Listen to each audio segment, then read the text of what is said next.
Ram Charan, Janhvi కపూర్ల cinema ఎలా ఉందంటే, రామ్ చరణ్, జాన్వీ కపూర్ జంటగా నటించిన చిత్రం పెద్ది. బుచ్చిబాబు సానా దర్శకత్వంలో రూపొందిన ఈ చిత్రం విడుదలైంది. మరి ఎలా ఉందో రివ్యూలో తెలుసుకుందాం. రామ్ చరణ్ ప్రెస్టీజియస్ గా భావించి చేసిన మూవీ పెద్ది.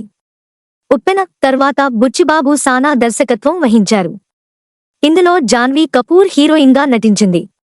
శివరాజ్ కుమార్, జగపతి బాబు, దివ్యేందు శర్మ, తారక్ పొన్నప్ప, రవికిషన్ వంటి వారు కీలక పాత్రలు పోషించారు.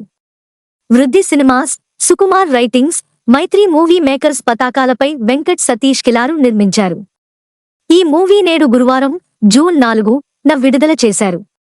ముందుగా బుధవారం రాత్రి ప్రీమియర్స్ ప్రదర్శించారు. స్పోర్ట్స్ ప్రధానంగా విలేజ్ ఎమోషనల్ డ్రామా ప్రధానంగా రూపొందిన ఈ చిత్రం ఆకట్టుకుందా? రామ్ చరణ్ మెప్పించాడా? ఆయన నటనకు జాతీయ అవార్డు వస్తుందా అనేది రివ్యూలో తెలుసుకుందాం. విజయనగరం అటవీ ప్రాంతంలో కొండకింద ఊర్లో పెద్ది. రామ్ చరణ్ చాలా ఫేమస్. ఏ ఆట పేరు చెప్పినా పెద్ది పేరే వినిపిస్తుంది. ఒలింపిక్స్లో ఇండియా కేవలం 2 పతకాలు మాత్రమే సాధించడంతో కేంద్ర మంత్రి, అధికారులు, సెలెక్టర్లపై ఫైర్ అవుతాడు. మంచి ఆటగాళ్లని తయారు చేయాలని వార్నింగ్ ఇస్తాడు. దీంతో స్పోర్ట్స్ సెలెక్టర్ బొమ్మన్ ఇరానీ ఊరూరా తిరిగి ఆటగాళ్లని వెతికే పనిలో పడతాడు. విజయనగరం సమీపంలో ఎవరిని అడిగినా పెద్ది పేరే చెబుతారు. దీంతో ఆ పెద్ది గురించి తెలుసుకోవాలనుకుంటాడు. పెద్ది క్రికెట్లో ఆటకు లోడు. ఏ జట్టువాళ్లు ఎక్కువ పాడి కొనుక్కుంటే ఆ జట్టుకి ఆడతాడు. స్థానికంగా బొబ్బిలి, విజయనగరం టీంలు క్రికెట్ ఆడుతుంటాయి. పెద్దిని ఎక్కువ రేట్కి కొనుక్కుంటారు. పెద్ది ఏ జట్టువైపు ఉంటే దానిదే గెలుపు. కాని ఒకసారి పెద్దిని క్రికెట్లో అవమానిస్తారు. కూలోడివి అని 2 టీంల వాళ్లు హేళన చేస్తారు. క్రికెట్ గ్రౌండ్లో పెద్ది ఆట చూసి మురిసిపోయిన గౌర్నాయుడు, శివరాజ్ కుమార్ తమ కుస్తీ పోటీలకు ఆహ్వానిస్తాడు. ఆయన ఒకప్పుడు కుస్తీలో ఛాంపియన్. దీంతో కులం పేరుతో, ప్రాంతం పేరుతో తనకు జరిగిన అవమానం తట్టుకోలేక కుస్తీ పోటీలకు రెడీ అంటాడు పెద్ది. దానికి మరో కారణం కూడా ఉంటుంది. తమది కొండకింద ఊరు. రోడ్డు లేదు, రవాణా సౌకర్యం లేక వాళ్లు ఇబ్బందులు పడుతుంటారు. తమ ఊరికి గుర్తింపు కోసం, రైల్వే స్టేషన్ కోసం గత 30 ఏళ్లుగా అప్పిరాజు, జగపతి బాబు తిరగని ఆఫీస్ లేదు, నాయకుడు లేడు. ఎర్రజెండా పట్టుకుని రోజూ రైల్ని ఆపే ప్రయత్నం చేస్తుంటాడు. కాని అక్కడ ట్రైన్ ఆపరు. ఒక ఎమ్మెల్యే వద్ద తనకి కూడా దారుణమైన అవమానం జరుగుతుంది. దీంతో అది తట్టుకోలేక ట్రైన్ పట్టాలపై అడ్డంగా ఎర్ర క్లాత్ ఊపినా ప్రయోజనం లేదు. ఈ యాక్సిడెంట్లో తన ప్రాణాలనే పోగొట్టుకుంటాడు. దీంతో అప్పిరాజు కోసం, తమ గుర్తింపు కోసం, తమ ఊరు గుర్తింపు కోసం, తమ ఊరుకి ట్రైన్ని తీసుకురావడం కోసం పెద్ది ఏం చేశాడు? కుస్తీలో నేషనల్ ఛాంపియన్గా ఎదిగాడా? కుస్తీ నుంచి రన్నింగ్ వైపు ఎందుకు వెళ్లాడు? తనపై జరిగిన కుట్రలేంటి? తమ వారి గుర్తింపు కోసం ఆయన చేసిన పోరాటం ఏంటనేది మిగిలిన సినిమా పెద్ది. స్పోర్ట్స్ నేపథ్యంలో సాగే ఎమోషనల్ డ్రామా.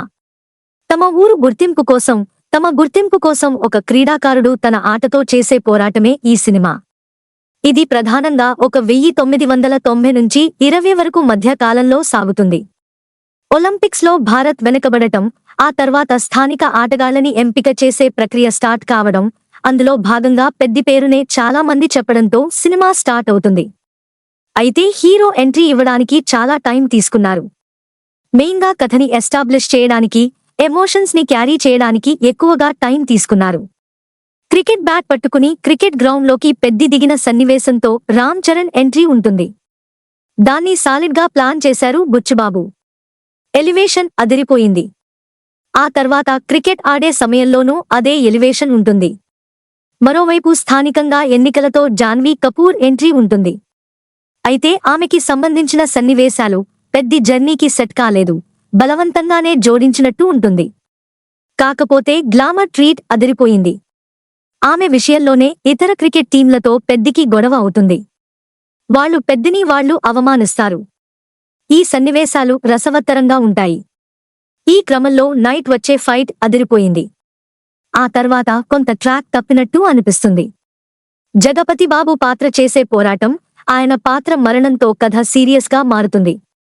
పెద్ది తన ఆటని సీరియస్గా తీసుకుంటాడు. అక్కడి నుంచి కథ నాటకీయంగా, ఎమోషనల్గా మారుతుంది. మెయిన్ ఎమోషనల్ సైడ్ వెళ్తుంది. హీరో పాత్రలోని పెయిన్ ప్రధానంగా సాగుతుంది. ఇంటర్వెల్ ఎలివేషన్ కూడా అదిరిపోయింది.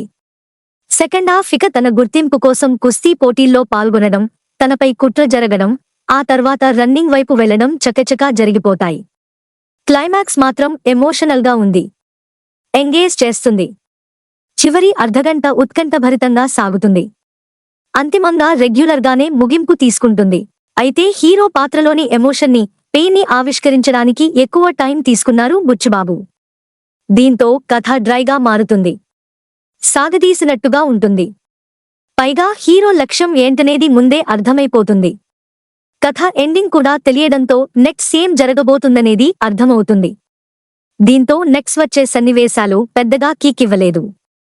చాలా సింపుల్గా సాగిపోతున్నట్టుగానే ఉంటుంది. హై మూమెంట్స్ లేవు, లో మూమెంట్సే చాలా ఉన్నాయి. ఎలివేషన్ను ఆశించే రామ్ చరణ్ అభిమానులు కొంత నిరాశ చెందుతారు. పైగా సన్నివేశాలకు మధ్య సింక్ కుదరలేదు. చాలా సీన్లు కట్ కట్ అనేలా ఉన్నాయి. దీంతో ఎమోషన్స్ సరిగ్గా క్యారీ కాలేదు. కాని రామ్ చరణ్ తన నటనతో ఇరగదీశాడు. వాహ్ అనిపించాడు. ఆయన నటనతోనే సినిమాని మరో స్థాయికి తీసుకెళ్లారు. స్ట్రగుల్స్ ని బాగా చూపించారు. ఆ విషయంలో ఇటు రామ్ చరణ్ని, అటు దర్శకుడిని అభినందించాల్సిందే. ఓవరాల్గా ఇది మంచి ఇన్స్పైర్ చేసే మూవీ అవుతుందని చెప్పొచ్చు. పెద్ది పాత్రలో రామ్ చరణ్ పరకాయ ప్రవేశం చేశారు. ఎక్కడా రామ్ చరణ్ కనిపించలేదు. పెద్దినే కనిపించాడు. రంగస్థలం తర్వాత ఆయన నుంచి మరో బెస్ట్ పర్ఫార్మెన్స్ అని చెప్పొచ్చు. పాత్ర కోసం ఆయన పడ్డ కష్టం ప్రతి సీన్లోనూ కనిపిస్తుంది. కుస్తీ సీన్లు, క్రికెట్ సీన్లు, ఎమోషనల్ సీన్లలో వాహ్ అనిపించాడు. ది బెస్ట్ పర్ఫార్మెన్స్ ఇచ్చాడు. అందరూ అన్నట్టు అవార్డు పర్ఫార్మెన్స్ అని చెప్పొచ్చు. ఆయన ఈ కథకి ఒప్పుకోవడమే గొప్ప విషయం. ఇక అప్పిరాజుగా జగపతిబాబుకి మరో నిలిచిపోయే పాత్ర పడింది. నిడివి తక్కువే అయినా ఉన్నంతసేపు రామ్ చరణ్ని డామినేట్ చేసేలా ఆయన పాత్ర ఉంటుంది. జాన్వీ కపూర్ పాత్ర గ్లామరస్గా ఉంది. కానీ కథకి సెట్ కాలేదు. గౌర్నాయుడుగా శివరాజ్ కుమార్ అత్యంత పవర్ఫుల్ రోల్లో నటించి మెప్పించాడు. ఆయన పాత్ర సినిమాకి మరో ప్లస్ అవుతుంది. దివ్యేందు శర్మ కూడా ఉన్నంతసేపు బాగా చేశాడు. రవికిషన్ కాసేపు కనిపించి మెప్పించాడు. బొమ్మన్ ఇరానీ పాత్ర ఫర్వాలేదు, నవ్వించేలా ఉంటుంది. రావు రమేష్, జాన్ విజయన్ వంటివారు అలా కాసేపు మెరిసి ఓకే అనిపించారు. Shruti Haasan special song అలరిస్తుంది. సినిమాకి మ్యూజిక్ యావరేజ్గా నిలిచింది. పాటలు ఫర్వాలేదు, కానీ గొప్పగా అనిపించలేదు. బీజిఎం కూడా రెగ్యులర్గానే ఉంది. క్లైమాక్స్లో ఫర్వాలేదనిపించింది. కాని ఏఆర్ రెహమాన్ స్థాయి మ్యూజిక్ అయితే కాదు. ఈ మ్యూజిక్ కోసం ఆయన అవసరం లేదు. రత్నవేలు కెమెరా వర్క్ బాగుంది. పీరియడ్ లుక్ని దించేశారు. రామ్ చరణ్లోని ఎమోషన్స్ ని బాగా క్యారీ చేశారు. ఎడిటింగ్ పరంగా లోపాలున్నాయి. చాలా సీన్లకి సంబంధం లేనట్టుగా ఉన్నాయి. డైలాగ్లు బాగున్నాయి. దర్శకుడు బుచ్చిబాబు సానా మంచి కథని రాసుకున్నాడు. కానీ ట్రెండ్ కి తగ్గట్టుగా ప్రజెంట్ చేయడంలో కొంత తడబాటు కనిపిస్తుంది.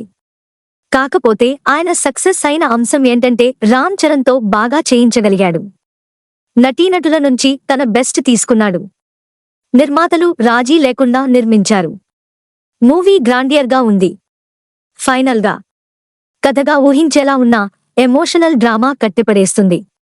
రామ్ చరణ్ పర్ఫార్మెన్స్ కోసం అయినా చూడగలిగే మూవీ.